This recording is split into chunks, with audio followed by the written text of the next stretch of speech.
Yes, reka mbasuhuze kandi mbifurize kugira ibihe byiza inshuti bakunzi ba Ibendera TV, ikaze kuri mwese aho muherereye. Reka nizere ko mukomeje kugubwa neza.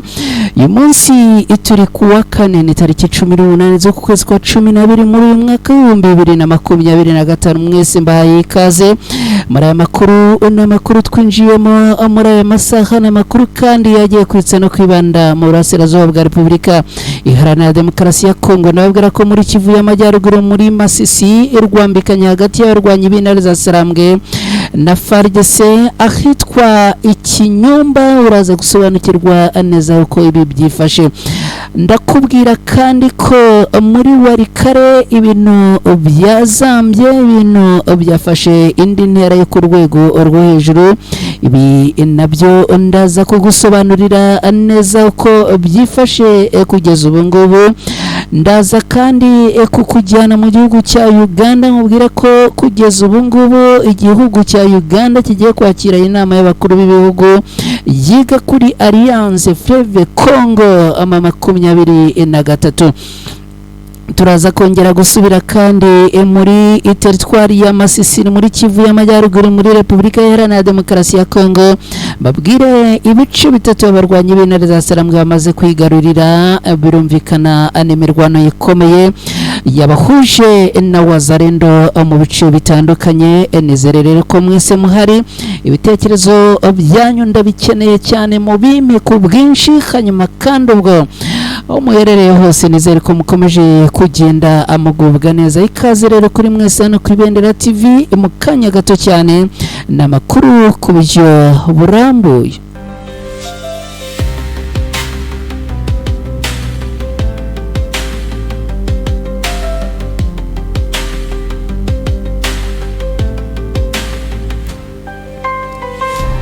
Yes, reka nanone kandi nongere mbahe ikaze. Nizere ko meze neza aho umuherereye, nizere ko mukomeje kugubwa neza. Reka twinjire muri aya makuru ku buryo burambuye. Reka amabwire ko aya makuru tugiye kuyanzikira muri Kivu y'Amajyaruguru muri Repubulika Iharanira Demokarasi ya Kongo. Uti ibyifashe gute rero kugeza ubu ngubu tuvugana? Imirwano ya rwambikanye hagati y'abarwanyi b'intare za Sarambwe na FARDC ndetse na Wazalendo ahitwa Ikinyumba. Amakuru aturuka ahangaha aravuga ko kuri uyu wa kane tariki 18 Ukuboza muri uyu mwaka abarwanyi ba Alliance Fleuve Congo 2023 bongeye guhangana na Wazalendo ndetse n'igisirikare cya leta ya Congo FARDC, bakaba bongeye gucakirana mu mirwano i Masisi muri Kivu y'Amajyaruguru muri Repubulika Iharanira Demokarasi ya Kongo. Nkuko amakuru aturuka habereye imirwano agera ku Ibendera TV yabitangaza ngo inyeshyamba zimaze ukwezi zita akaje birindiro byazo Ikinyumba, no kuvuga inyeshyamba za Wazalendo. Akaba ari ku birometero bigera ku 10 uvuye inyabyondo ku muhanda wa Pinga. Bakaba rero bagabye igitero ku birindiro bya Wazalendo mu masaa 10 za mu gitondo kugira ngo bisubize uyu mudugudu, ariko bikaba byaje kugorana. Wazalendo ivuga ko yahagaritse igitero cy'abarwanyi b'intare za Sarambwe maze ngo bagasubira inyabyondo nyuma y'imirwano ikaze. Ku gicamunsi cyo kuri uyu munsi rero biravugwa ko Ikinyumba hari hatuje kandi hakigenzurwa na Wazalendo. Ntacyo uruhande rwa Alliance Fleuve Congo 2023 rwari rwatangaza kuri iyi mirwano. Gatwihuse kandi dukubitire Iwarikare. Ndakubwira ko kugeza ubu icyo bari cyose nyuma y'uko FDLR ibonye ubufasha mu ijoro yo ku munsi w'ejo rishyira kuri uyu wa kane tariki 18 Ukuboza muri uyu mwaka ahitwa Ibusurungi muri grupama ya Waro Rwanda muri teritwari ya Warikare muri Kivu y'Amajyaruguru havuzwe umubare munini w'abaturage bahunze ingo zabo. Ibi ngo byaturutse ku gihuha gitangaza ko abarwanyi ba FDLR babonye ubufasha bwaturutse ikarehe muri Kivu y'Amajyepfo bwerekeza Katembe kugira ngo abafashe abagenzi babo barwanya n'umutwe witwaje intwaro witwa Mayimayi Kifufuwa.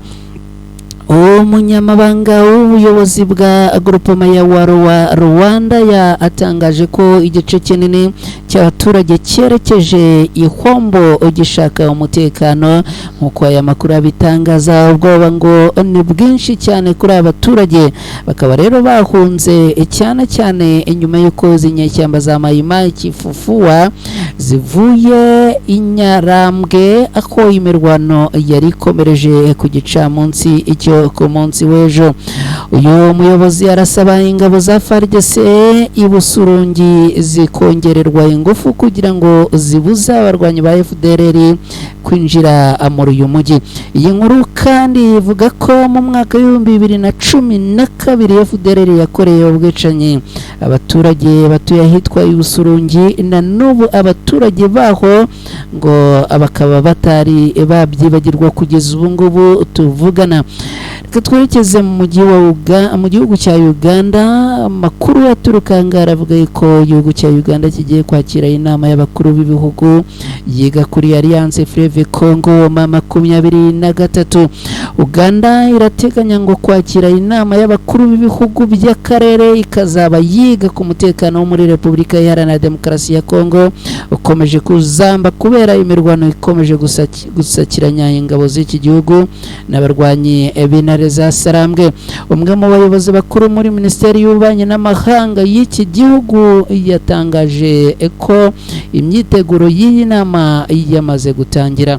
Agira ati nibyo koko inama izibanda ku kuba umutwe witwaje intwaro wa Alliance Fleuve Congo 23 heruka akwigira imbere ukigarurira ibice bishya mu ntara ya Kivu y'Amajyepfo ndetse nikura no gukura kw'iki kibazo cyerekeye abarwanyi. Uyu yunzemo ko intego nyamukuru y'inama ari kwirinda amakimbirane y'akarere. Amakuru avuga ko nta gihindutse iyi nama izaba ku cyumweru gitaha, gusa ngo ntiharamenyekana abakuru b'ibihugu bagomba kuyitabira ndetse n'abayitumiwemo. Mu by'ukuri mu byumweru bitatu bishize nibwo muri Kivu y'Amajyepfo imirwano yongeye kubura hagati ya Alliance Fleuve Congo 23 n'ihuriro ry'ingabo zirwana ku ruhande rwa leta ya Kinshasa, mbere yuko izi nyeshyamba ziyobowe na General Sultani Makenga zigarurira ibice byinshi birimo n'umujyi wa Uvira bafashe ku itariki 9 Nzeri muri uyu mwaka, bakaza gukora wivuduro bakawivanamo ku busabe bavuga yuko ngo ari ubwo kugira ngo abagarure amahoro kandi berekane ko bashyigikiye inzira y'amahoro. Ifatwa y'umujyi wa Uvira n'ibice byegereye umupaka w'u Burundi kandi byatumye umwuka urushaho kuba mubi cyane hagati y'icyo gihugu n'u Rwanda rushinjwa gushyigikira abarwanyi ba Alliance Fleuve Congo 23. Reka nkubwire ko kugeza ubu tuvugana ibi byose nubwo bivugwa ibikorwa hirya no hino, abarwanyi b'intare za Sarambwe bamaze kwigarurira ibice bikomeye cyane bigera kuri 3 muri teritwari ya Masisi nyuma y'imirwano ikaze kandi ikomeye cyane. Abarwanyi bongeye gusekuraniramo n'abarwanyi bo ku ruhande rwa leta ya Congo abagizwe na Wazalendo. Kugeza ubu imidugudu 3 yongeye gufatwa n'abarwanyi b'intare za Sarambwe nyuma y'imirwano yikaze bahanganyemo na Wazalendo, akaba ari mu gihe nyuma y'amasaha 48 bemeye kuva mu mujyi wa Uvira. Abarwanyi b'uyu mutwe wa Alliance Fleuve Congo aba bahivanye ku bushake bwabo. Imirwano yabereye muri groupement ya Bashari Mokoto muri sheferi ya Bashari muri teritwari ya Masisi mu ntara ya Kivu y'Amajyaruguru. Ni imirwano rero ikomeje kugenda izamura imbaraga umunsi ku munsi, umunota ku munota.